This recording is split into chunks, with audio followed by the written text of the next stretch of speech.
And at that point I realized that this wasn't just a good idea, it was a necessity, because kids really do not have a source to go to that will teach them these fundamental principles that will cause them success and prosperity in any economy.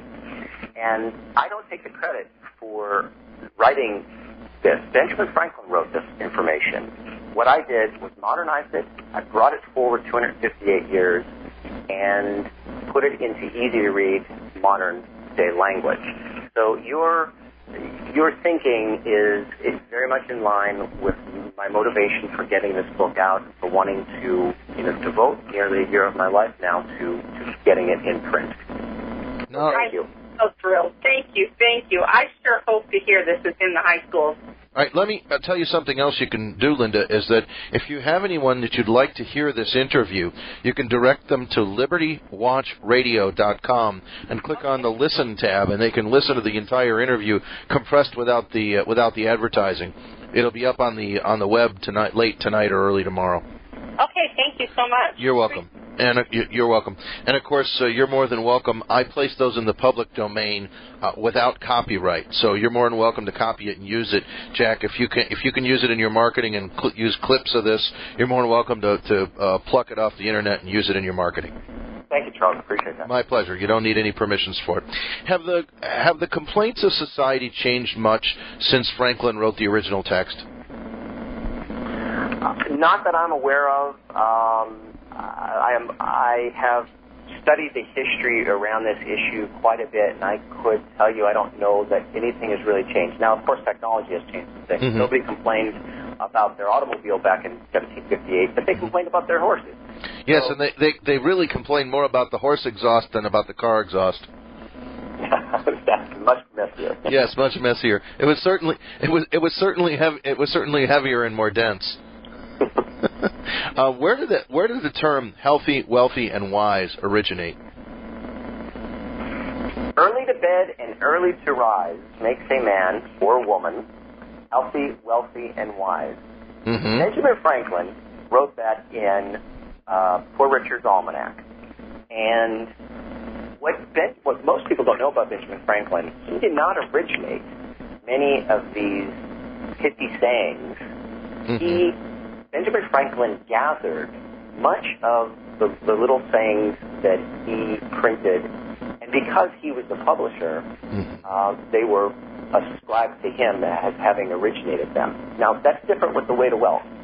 In The Way to Wealth, that is Benjamin Franklin's writing. Mm-hmm. But even in the original book, he says how delighted he is to hear others quoting him, but he has to admit that not all of the quotations were his, that they have been gathered up basically from all parts of the world. Mm-hmm. Wisdom and good principles, good character, those principles have no boundaries. They exist in other places too, and Benjamin Franklin wasn't too. Yeah, you see those values in the Bible that he was a great fan of. And Franklin also knew the value of time management, which is not an art that's completely lost today. I mean, there are still a lot of companies and a lot of motivational speakers that do a lot of work in time management.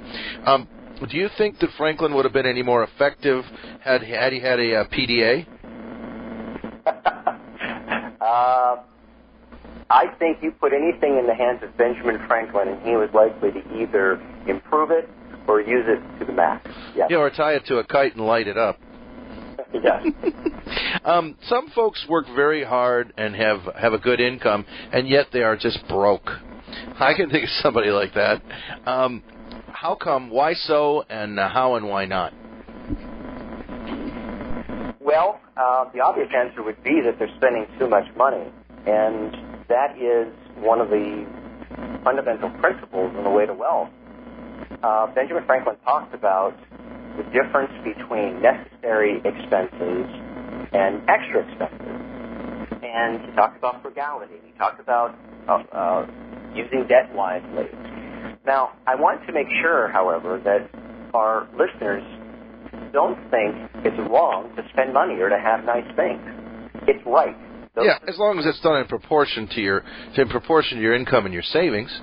Exactly. And Benjamin Franklin himself as he grew in wealth and prosperity, relaxed more and used more of his wealth for his own enjoyment and what his wife Deborah's enjoyment, as well as other people.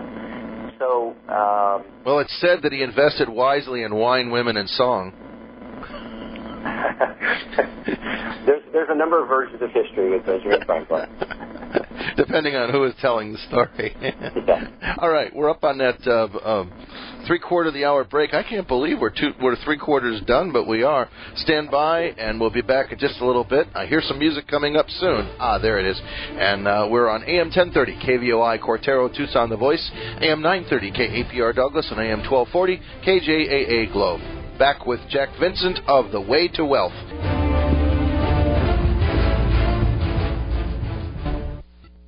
I'm Oliver North, and like you, I'm listening to Liberty Watch with Charles Heller, Tucson, Arizona.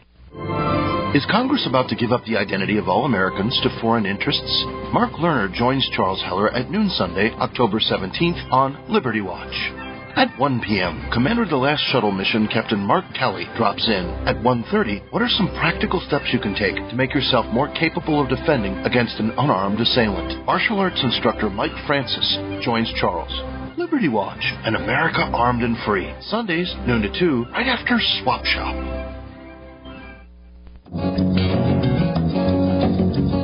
Hiding all your $1 trillion debt so we don't know.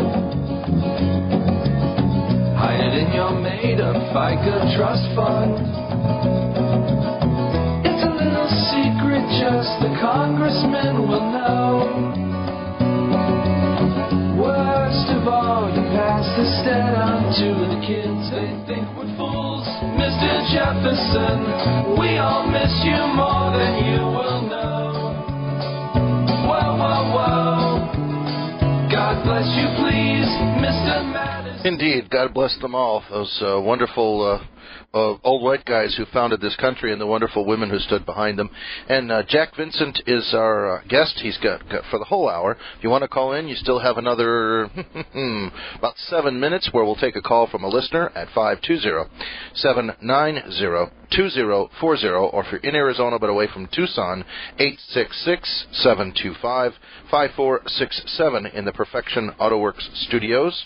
And you can ask a question about prosperity or about Ben Franklin or about his book, The Way to Wealth, that Jack Vincent has rewritten in more modern language.